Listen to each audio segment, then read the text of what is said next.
มาซุงข้าวข้าวปอจิริปันเก่าขะหมายพงข้าวปอจิริปันเก่าข้าว062 649 ค่ะวันเมื่อไหร่ก็ที่มาสำแรงนี่ปันหนังที่ได้ขอตุกย้อนต้องถามเกี่ยวได้ลองพยองว่าจะสัตเทเฮนเยเงินคำนำค่ะพยองว่าจะสัตเทเฮนเยเงินคำนำหลีนับยำหลีโกกายวินวายกว่าตั้งไรสิด้านในเกาะอัมบาเฮากายอยู่ในโลกล้อกุกตระอัมบาอยู่ในโลกิยะเสียด้านในเกาะว่าจะเด่นนำป้าว่าเฮาในไรขึ้นอย่างตัวตอนมักมีดีเปลี่ยนกระเดียนเสื้อสากว่าหน้าก็เปือว่าลองพยองก่อนจะได้มีสองสายเขาสายมหาเมตตาใหญ่ลงสายเผือกสายขาวเกาะสายขาวปอดจิริปานเก่าขาดแทงสายหนึ่งก็เปิ้นห้องว่าสายล้ำเขาเปิ้นเอาน้ำมันผีดูผีพายเอามาเฮ็ดสิได้ตาวุนปุนพรเปิ้นเอาน้ำมันของคนตายหุงว่าตายอยู่ในป่าเฮียวว่ากว่าคุดหุ้มเอาไผกว่าหุ้มเอาน้ำมันมาเฮ็ดเป็นพยองก้อยหน้าว่าสายนั่นตาวุนปุนพรเปิ้นได้เฮ็ดให้เปิ้นมอเมกันแน่ผิดกันแน่เจ้าว่าจะเฮ็ดให้เปิ้นนั่นเลยแตกยายยุงยายตกกันแน่อันจ้าเจนั้นเฮาก่อมได้ว่าหังพะเดค่ะก้อยหน้าว่าสายขาวปอจิริปันเก่าสายมหาเมตตาอย่าลงสายปึกสายขาวกำทอกต่อศาสนาตาปานเป็นอยู่ของโกนในเมืองคงการกน10คนปาน10ปานโผและเมียและโผปอแม่ลูกแน่เฮาอยู่ในจักรวาลในกำผาโลกาที่เป็นพรดีพรจ้าเจอจ้าเฮาค่ะโลหาเล่งต้องโลเฮ็ดตามหมากมีจิปวาเยโลฮอโลรู้โลพัดโลผืนเพผืนเผาเกี่ยวเลยเจ้าว่าจะนำความหนังหรือศพเตโมอานาเตโมยุ่งอาเกี่ยวนำตอนพรลี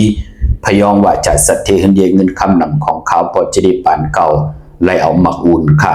ไล่ขึ้นปองออกมาหมักอุ่นในเปิ้นก่อนจะได้ตัวตีตาค่ะหมักอุ่นในมันเป็นพองยามตีว่าอยู่ที่สูงค่ะเหมือนหนังความไตเฮาค่ะนำอยู่เนื้อลักอำตักก็เต็มนะเนาะหมักอุ่นมันเป็นของสูงพี่น้องเฮาค่ะเนาะขาวปอจิริปันเก่าไล่เอาหมักอุ่นตาเหลวในก็ปองว่าเฮาจะได้เป็นคนที่มีปักปึงแลมีเยิงหมายค่ะมีเยิงหมายเหมือนหนังเฮาคาเตปึดเตยือลองเลยก็เย่าพอเฮามีเยิงหมายเย่าเฮาปึดเฮายือเฮาลิกตาเหภายหนึ่งเลยปึดเลยยือกว่ามันก่อนที่เลยถึงเยิงหมายเหมือนหนังเฮาคาเลยกูไก่พยองว่าจะสัตเทติเป็นที่เลยเอามาอุนตาเหลวมาหุงมาปองรอเป็นพยองว่าจะสัตเทเงินเงินคำน้ำเย่าก็เลยเอามาอุนจิมมิตาค่ะมาอุนจิมมิตาอาเกียวนำตอนพรหลีก็พูดแล้วเจ้าเลยป้าเลยก็เลยคนเลยพอเลยนับยำโกกายมือปนมาเนี่ยเดี๋ยวในกว่าหน้ามองก็หอมซิมเงินคำปีเจไหล10 ปีก็ยาว20 ปีก็ยาว30 ปี40 ปี50ก็เป็นอันกัดอันจาก้ามมีเหตุลำคำมีเหตุจับเงินคำอุกจับปีเจตังผูตังนี้ก็ไหลหอมซิมพอเลยนับยำโกกายเฮาว่าจากที่เฮาเตอุดเตลาดกว่าเฮาเต็มไหลลู่ไหลซุมเงินคำเฮาเต็มหมออุบหมอลาดเงินคำเฮาเต็มโฮเต็มโฮงในอาจจะนำตอนพรนี้มาบุญมิตาขับมาบุญ3 ตาก็ปองว่าตาอยู่กว่ากินกว่าเนื้อกำพาเฮาขาในที่เฮาเตคัดใจเกี่ยวใจอยู่กว่ากินกว่าหนังเฮากาเตไลหบทดถึงยาพรหลีของรัตนาเกี่ยวเจ้าตัง3 ป่าเตไลเป้ากุ่งพลากุ่งตรากุ่งสังขาอยู่กว่ากินกว่าเย้าภายตั้งติ่มลีหนังเฮากาเตไลมีตั้งคัดใจเกี่ยวจาปิกอึด8เสียได้มาอุ่น3 ตาเตปึดผุยเส้นตั้งปันเฮาเตไลหบทดตั้งหือเปิงเสริมมันจัดจ่างมันเป็นพรหลีตาปานเป็นก้นไล่เอาหมักอุ่น3 ตามาหุงปองรอไว้ในพยองว่าจะสัจเจเงินคำน้ำหมักอุ่น3 ตา1 ปาก1 หู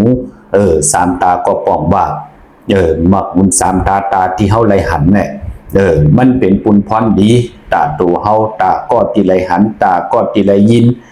ไล่ยินเฮาลาดหูเปิ้นไล่ถ่อมตาเปิ้นไล่หันเย้ามันติเฮ็ดให้เปิ้นมีเจอเฮาเป็นคนกล้านายขายเนี่ยเป็นคนผืนเผาเป็นคนผืนเพเนี่ยเปิ้นก็มีตังจมซื้อไหลยินขอความที่เฮาไหลอุบไหลลาดกว่าในเขย่าถึงแล้วปองรอไว้เย้าปานปอไหลเอาหมักอุนตาซื้อค่ะหมักอุนตาซื้อก็ปองว่าเฮามีตังหัดหามตาจิติแตบตัดค่ะแตบตัดเฮ็ดลองแล้วแตบตัดกว่าแตบตัดอยู่แตบตัดตาติเฮ็ดอังสร้างปองเอาตังหัดหามปองการหาเล่งต้องขึ้นอย่าโตตอนกว่าหน้าเฮามีตังหัดหารอำชีโกอำชียาน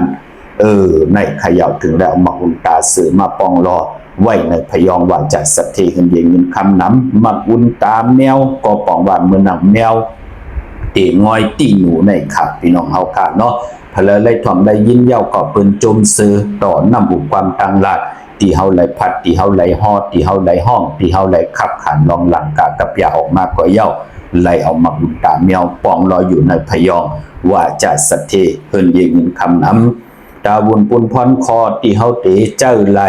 อำบาอยู่ในลอกกุตระลอกกี่ยาก็เย้าติ่มพิดเปิงเฮืองกึ่งหมายมีวันเมืองเตรียมเลยกว่าแปดแลน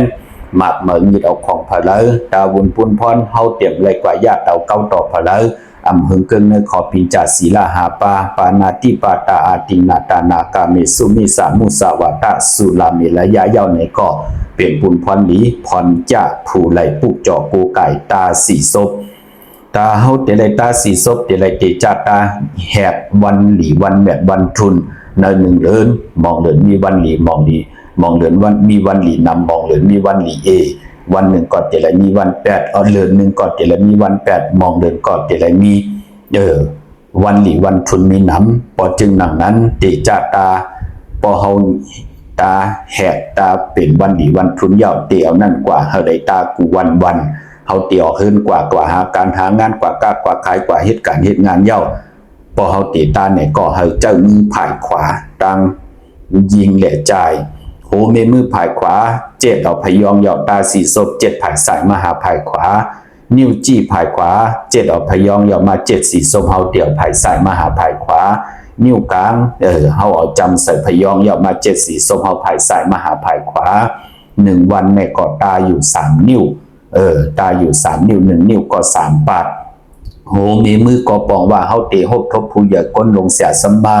ผู้มักมีหลีเป็นกระเดียนโตตอนเสเฮาเป็นปอเล่งในเล่งแน่ผู้เกผู้กลางอุกทาผู้ก้อนผู้ก้อนตับแน่ปืนก็เต็มเมตตารู้ต่อเฮาไอโจที่เฮาไหลเจ้าโหมีมือภายขวาตาสีศพไอโจที่ไหลเจ้านิ้วจี้ภายขวาตาสีศพก็ปองว่าเฮาเตหบทบถึกญาในจุดเส้นเดียวกันแน่เตปางกุมเนิ่นนาทีเนี่ยเนิ่นนาการเดียวกันจุดเส้นไอยอดตั้งเป็นอยู่เฮาเบิ่งกันนำแน่ไหลเจ้านิ้วจี้ตาเหยาเต็มอยู่ด้วยกันไหลศพหมออานาหมอยุ่มต่อกันนำทางพิษเปิงเฮิงเกิงต่อกันนั่นถึงได้เจ้านิ้วจี้ภายขวาตาสีศพเย้าก็นิ้วกลางภายขวาก็ปองว่ามือเหลินวันเหลินชิงเหลินตาเฮาเตะเลยออกทกยาเฮาเป็นคนกะนายขายว่าจุดเส้นที่เป็นอายุเอสีเฮาตั้งเป็นอยู่เอสีเฮาเนี่ยเป็นลูกอ่อนแม่อายุอาสาเอสีเฮาเนี่ยปืนก็ติโจมซื้อตาติติทอมยินตาติติได้มากำทอกมาซื้อโคกุ่นของเฮาพอจึงนั้นก็เจอ3นิ้วในที่เฮาเตเอาพยองว่าจะสัตเทเฮินยิงคำน้ำตาสีศพพอเฮาแหกตาญาวันหลีวันทุนเยาเตเอานั่นกว่าก็ตาไหลกูมือกูวันเป็นปุ่นพรลีนาก็ปือว่าเป็นสายมหาเมตตากับ10ต้องถามที่หมายพงข่าวปอจิริผ่านเก่าแลต้องถามตังลายก็ไหลที่พี่น้องเฮาค่ะหันอยู่ตังในโซเชียลกุฏิกูตังต้องถามไหล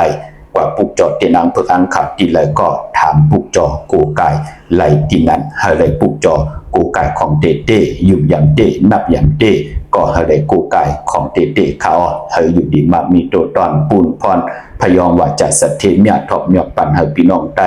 ว่าจะนำความศพหมออานาหมอยุ่มขึ้นเยอะตัวตอนกูเจ้ากูปากูก็กูกลสิกรรมเขาไม่สูงค่า